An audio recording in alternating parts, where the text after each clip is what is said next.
Hello, everybody. Welcome to Monday Night Training. We're so excited you all joined us. And before we even get started, I don't know, I hope everybody is using that promo to your advantage because it is a good little promo, the good little summer bundle. I love that little bundle. And I'm also make sure you say it comes with limited time flavor pear, juicy pear, and limited time flavor watermelon collagen. So you got two limited time flavors in there. So make sure you're utilizing that and promoting it and doing all the things for what you need to do in order to have a fantastic month end. So my training's not going to be that long tonight, but I got you. I got you a prescription for success. So everybody knows that, my dad's in the hospital a long time and he has come home and I am his full-time caretaker. And I tell people, I said, it's kind of like, when you have your first baby and they send you home with this human being that you've got to keep alive with no instruction manual and none of that. It's just like, here you go. And make sure you do all the things. The only difference between a new baby and my dad is they gave us some prescriptions to come home with and gave us some instruction, not much. Basically, it's like, I know you don't have any medical experience, but make sure you take care of his feeding tube. Make sure that you do, you got to feed him through a feeding tube. Make sure that you give him his baths. Make sure you give him his medicines. Make sure you look for this and look for that. So they sent us home with prescriptions for, of course, the medications, the heart and the blood pressure. They sent us home with prescriptions for his nutrition, prescriptions for physical therapy, prescriptions for speech therapies, prescriptions for all these things. So, I'm having to use these prescriptions to basically do what I can to make sure he gets well and gets wound care. That's the big one, the prescription for the wound care. So I'm doing all these things to make sure that my dad heals, and so I was thinking, well, there's a prescription for success in this business. And so I started thinking about if I had to give somebody the prescriptions for their singular success, what would the prescriptions look like? Because we've got like the medications, we've got the nutrition, we've got the therapy and the wound care. That's the four big prescriptions that I have to do for my dad to make sure that he heals and make sure that he gets whole and make sure that he gets back to how he was. So what do you need to do in order to have continued success with your singular business? Because if you have been here more than a year or so, then you know that things are up and down. Things are come and go. Things are not always roses and rainbows. Sometimes we have bad months. Sometimes we have a lot of bad months in a row. Sometimes it's harder than other times. So what is it that you have to do in order to make sure that you stay successful? So hope you have your pen and paper. So number one, the first thing you have to do for success is you have to choose joy and you have to choose positivity.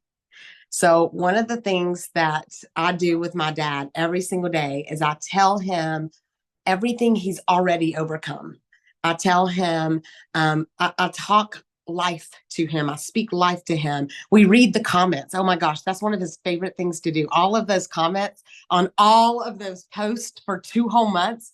We read the comments. He reads them. He takes them, he scrolls and he looks at all of the people that love him. He looks at all of the people that he doesn't even know that was praying for him. That puts in his head, that's the positivity that he needs to want to get through the physical therapy and want to do the things and to have that joy in his heart. So you've got to choose. That's the big word, because there's always a choice, but you have to choose to find the good in spite of the circumstances. So there's always, you can always see the bad. I mean, and I don't know if you know these people, but you always find there's always going to be a negative Nelly that and it's going to be the oh woe is me person. It's like, oh, this is horrible. Oh, so and so. Oh, this. But you always have a choice. And one of the things that I love is you become like the people in your circle, the 5 people that you surround yourself with. If you look at those people, and if they are the negative Nellies, chances are that's you. I'm just going to be real with you tonight. If the people that you're hanging around with are the oh woe is me people, and they see that they are just like the ones that are pessimistic, they're just like, oh Lord, this is never going to happen, or we're never going to get this, or this is this. They always talk about the bad that's happened in their day. If you look at the 5 people that you surround yourself with, and if you call them and the first thing they do is tell you the good things, then chances are that's going to be how you are as well. So you always have a choice. You can either focus on the bad or you can focus on the good, because there is always both in every single situation. I choose to speak life, because what you put, what comes out of your mouth is what is going to manifest in your life. I have seen it so many times. If you speak life, then that's what's going to manifest in your business. If you speak life if you speak what you want as if it already has happened, chances are that's what's going to eventually happen. And I know I've shown y'all my mirror before. I mean, I've got, like, on my mirror, I have a team of 5 executives. On my mirror in my bathroom, it says I weigh 139 pounds. I wrote that on my mirror when I was 197 pounds. Never, the lowest I've ever, y'all, I'm telling you, the lowest at the time that I had written that I had ever been in my adult life was 162 pounds. Right now, I am 11 pounds away from 139 pounds. I have spoke it into existence. I am the lowest weight that I have ever been, that I think since high school. But I wrote that, and I can tell you, when I wrote it, I didn't believe it, but I wrote it and I started speaking it.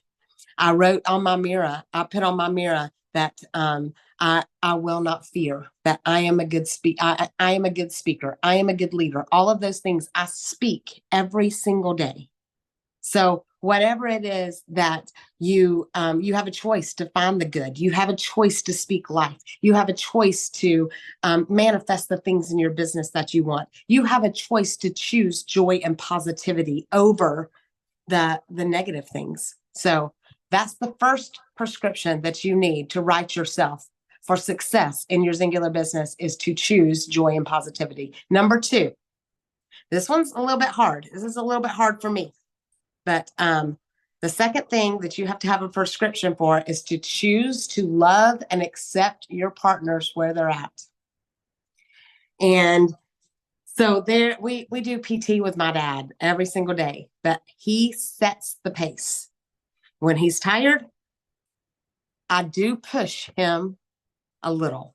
I make him go a little further than he would stop at, but he sets the pace. I don't push too much. And when he's done, I'll let him sit down and I'll let him rest.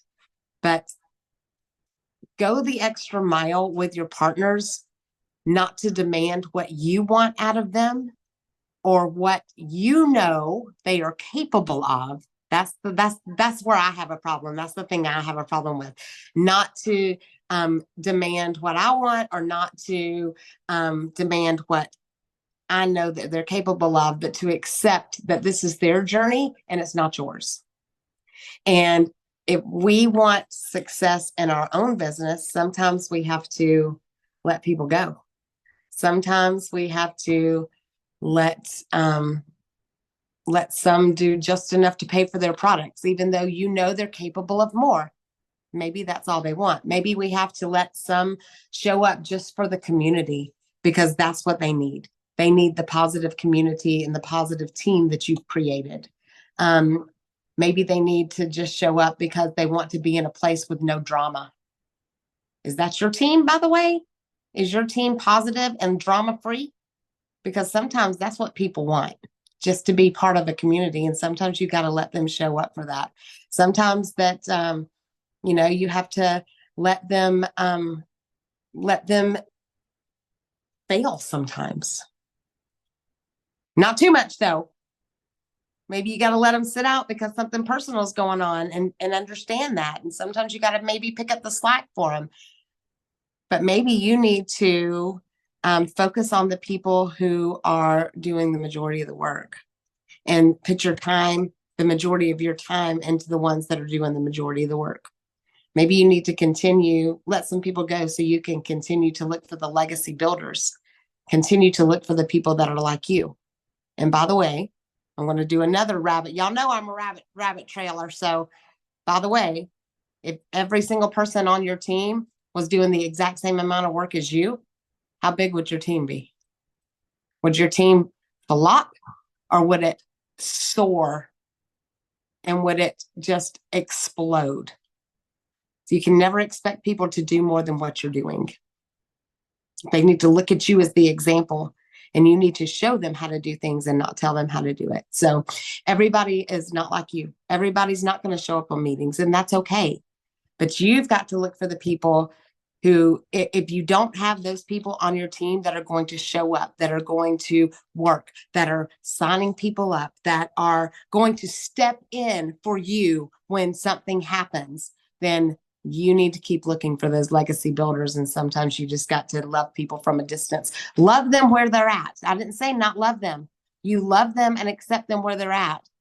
But if they are not going to do the things that are dream builders and legacy builders, then you need to keep looking for those people. So that's the next prescription for success. Choose to love people and accept your partners where they're at, and continue to look for the legacy builders. Okay. Number 3, choose to empower and not enable. And I know Jan Berg has had a problem with this one in the past. You cannot build 2 teams. You build your own business. You cannot build 2 businesses.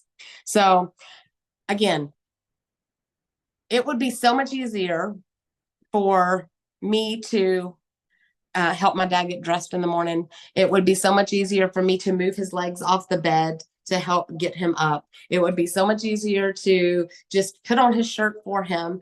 But how in the world is he ever going to get stronger and become independent again if I just do everything for him all the time? I push him to do what he can. So in the mornings when we go to get out of the bed, he's got this Hoyer lift that I'll put this sling underneath him, and we lift him up off the bed and put him in his chair and stuff. And he actually has gotten to the point where he can sit up independently of me. He could not do that 10 days ago. So he moves his legs off of the bed.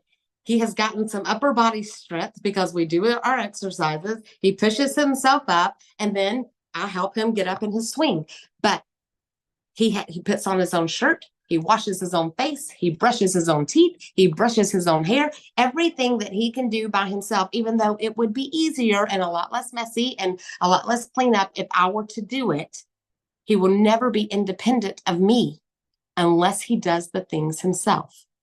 It is the exact same for your team. If a partner has a problem, has an issue, has a question, is wanting to know how to do something, work with them to find the answer. Don't just tell them what it is. Don't just do it for them. Don't just call customer service. Show them. It might take you a little more time. It might be a little more messy in the beginning to help them do it and show them how to do it, and show them where to go to find the answers. But in the end, it's going to help them become independent of you. It's going to help them become the leader that you are. It's going to help them be able to know where that answer is the next time. It's going to be able to help them teach their downline how to do the same thing that you're doing for them. Don't do the work for them. Don't ever, and this is one thing too, here's my other squirrel. Don't ever get on a call with somebody on your downline without that person. How in the world is that going to teach them anything? So if you've got somebody who is like your second line, and your first line says, oh my gosh, can you just do a call with them? I'm busy. I can't do it. No, just schedule it when you can. We'll do it together, because they're never going to learn how to do it unless they're present, unless you're teaching. Don't ever do things for them. And I know that's hard for some people because, again, it would just be easier for you to just do it. It would just be easier to give them the answer instead of showing them where to find it. And my favorite thing is, oh my gosh, that's such a good question. When you get the answer, let me know what the answer is. And make them go and look. Make them go to boards. Make them go to the resources library. Make them, there's all kinds of places for them to find the answers. So tell them, that's a great question. When you find the answer, let us know what the answer is so we all know. Right? Okay, number 3, that's your prescription. Next prescription, choose to empower and not enable your partners. Number 4, this is the last one. Choose to think the right way. And this kind of goes with number 1, but it's a little different. So when my dad was discharged, I had the last place that he was at is a place called it was Windy Hill LTAC, and it stands for long-term acute care. And all of the nurses that were in this facility, it was kind of like a hospital setting, and it kind of was set up like an ICU where it had rooms down the hall, and it had like it was like 2 to 3 patients to 1 nurse. And the nurses were so hands-on, and they were just absolutely amazing. That's how I learned how to do everything. They would teach me how to do it, and they would show me, and they would let me do it. So when I came home, I would be able to do it.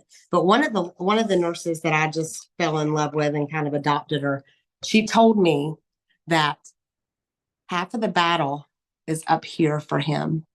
If he gives up, he's going to fail at home. If he's not willing to fight, he's going to fail.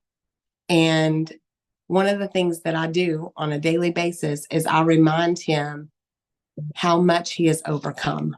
I remind him that only 2% of people survive the initial cardiogenic shock and heart failure and respiratory failure and kidney failure, and that he was given a gift. So I tell him he's only 2% of people who've ever had that survive it. He's one of the 2%. I tell him the next thing that happened was when he went into AFib and coded and had to be shocked. He overcame that. And then he got E. coli, and he went into septic shock. He overcame that. He's got a purpose. And one of the things my pastor says is, if you have a pulse, you have a purpose. So I tell him all the time, there is a purpose for why you're still here, and I build up that the mentality, the never give up attitude. I tell him, all the things that the gifts and, all of the people that he's going to impact. And when he shares his story, and that's one of the things, just so that's coming. I'm going to do a video testimony of him telling his story. And it's just amazing. But that's going to be a gift for so many people, because of his journey. He's going to be able to impact somebody else. And I just keep that mental, I keep that mental positivity there, because I've got to make sure he's still willing to fight. And I tell him, I'm fighting with you. I'm doing this with you. You're not doing anything alone. You don't have to be by yourself. We are doing this together. We are going to get better. We are going to walk. We are going to go to a restaurant. We are going to go on vacation to a beach. And I let him know that there's nothing he's going to do this by himself. And that's one of the things that I think is so important with your team, is they have to know they're not alone. You have to know you're not alone. When things start falling apart around you, find and focus on the solution, not the problem. When your partner comes to you and they're just like, I don't think I can do this anymore, find a solution and don't focus on the problem. Focus on the solution. Focus on how far they've come. This is one thing that will blow your mind. An average person has 10,000 thoughts a day. You can't control your thoughts. It's like a conveyor belt, of thoughts, and you get to choose which ones you want to pull off. And I always think of that. And so Rhonda, I don't know if Rhonda's on here. I don't know if she's on here or not, but Rhonda Smith, she calls her, we're Lucy and Ethel. So I don't know if you've ever seen that Lucy and Ethel thing where they work in the chocolate factory, and there's like this conveyor belt, and there are all these chocolates, and they're like pulling them off and putting them down their shirt and eating them, and their mouths are stuffed full, and they can't get them all off. That's how our thoughts are. You cannot take all those thoughts off that conveyor belt. You have to pick and choose. So you're going to have thoughts of greed. You're going to have thoughts of comparison. You're going to have thoughts where you know that you've fallen back. But instead of, hang on a second, I'm getting a call. But instead of focusing on those thoughts, why not focus on all of the positive thoughts that are coming back? Focus on, take the one off the conveyor belt, focus on that new partner that you got. Focus on that new prospect that could possibly become a new partner. Focus on the customer and help them. Well, if you're not at your goal weight, but you resisted that ice cream yesterday, focus on that thought, that came off. What you magnify controls your life. We'll go back to that. What you manifest controls your life, but what you magnify controls your life. If you meditate on it, you magnify it. I'm going to say that one more time for the people in the back. If you meditate on it, you magnify it. If you meditate on the comparison that somebody's doing better than you, that's going to magnify and fill this up. It's going to fill this up. What you meditate on, what you constantly think about is what's going to fill this up. That's what's going to be magnified in your life. So encourage your partners. Help them see how far they've come. Show them the dream. Remind them of their why. The same thing with you. Focus on where you are now versus where you are when you were at zero the very first day you started. How much more do you know? How much weight have you lost? How much healthier are you? How much more income have you had? What have you, even if it's not as good now as it was a year ago, what did you do with the income you made a year ago that you wouldn't have had you not started Singular? What are the dreams that you still have that you have not achieved yet? What is the reason you started? Focus on the why. Focus on the dream. Focus on how far you've come. Focus on encouraging yourself, encouraging your partners. If you meditate on it, you magnify it. So find the things that are good to meditate on. Proverbs 23:7, it says, "For as he thinks in his heart, so is he." So whatever you think, again, is what you become. Whatever you speak is what manifests. So what you meditate on, what you think about constantly is what's going to be magnified in your life. So there's your prescriptions. Let me go over them one more time.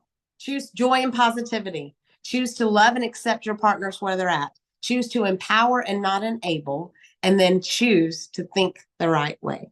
No stinking thinking. Remember that. I love you guys. That's it. That's what I got for you. Stace, Greg, Jan, Christy. Yeah, that was awesome. As soon as you got done, I went right to, in my mind, is be willing to fight for your why. Love it. Great job. Definitely. Y'all got anything to add? Where's Jan? She's always got something to add. The thing I want to add is the power of affirmations and power of seeing it and believing it. And, that the energy that there's positive energy that you don't see all the time that you're projecting. And so just know that, that when you're in a place where you don't have that or don't feel like you have that power energy, then that's when you rely on your accountability partners and you reach out to them and you let them know, you know what, I need some help. I'm in a place today I can't get out of. And your accountability partner is going to be there to help you, lift you up and pull you out of that. So, so it really is, mental mindset and being positive. Thank you. And I love you. And I'm sorry I failed you this morning. Never fail me, Melissa. You never fail me. Greg shut me off so I couldn't say it out loud. He muted me. Stace? Hey, I'm going to say that was an amazing training, and I loved the theme of it being our choice to be positive, because we can start every day one of two ways. We can start every day being positive, or we can start every day being negative. You're not starting anywhere in between. So I love how you've put the choices on us of how we want our day to be, our choice of how are we going to look at our partners, our choice of how are we going to help empower them and get them to grow, and our choice on doing the right things and thinking the right way. So I love this training, Melissa. Awesome job in putting it together. Thanks, Stace. You're welcome. Where's Molly's mama?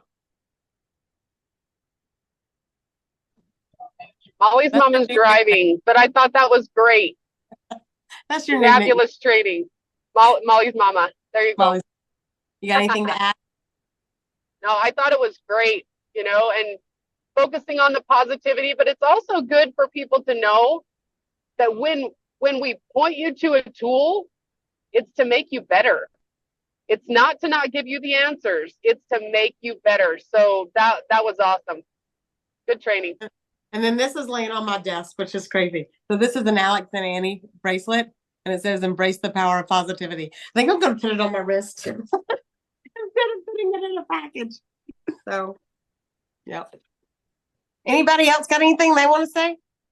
I'd love to hear from anybody, because we're not even at 30 minutes yet, y'all. Anybody got anything? Melissa, I do. This is Go. Nancy.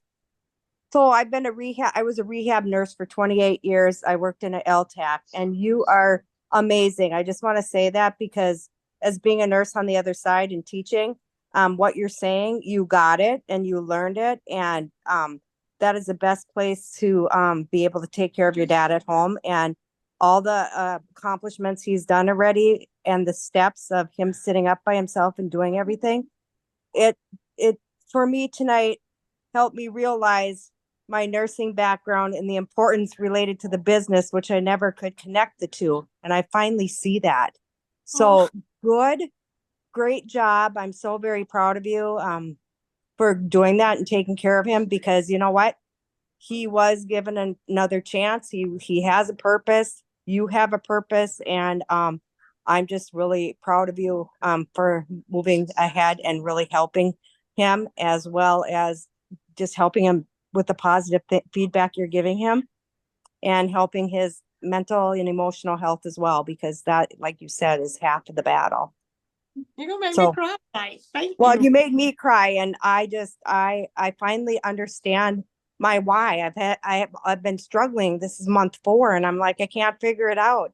I'm a nurse. I can't figure this out and how it relates and what my purpose is. And I think you just helped me see that. So thank you. Well, tonight was for you then. And for me, I needed you to say that to me. So thank you. All right. Anybody else got anything?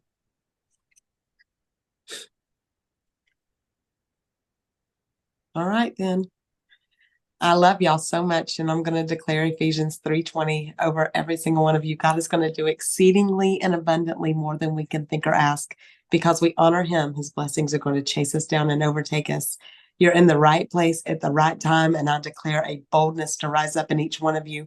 God is going to open supernatural doors. People are going to seek us out, and we are going to rise in the ranks because we give him the honor and glory. I love you guys. Good night.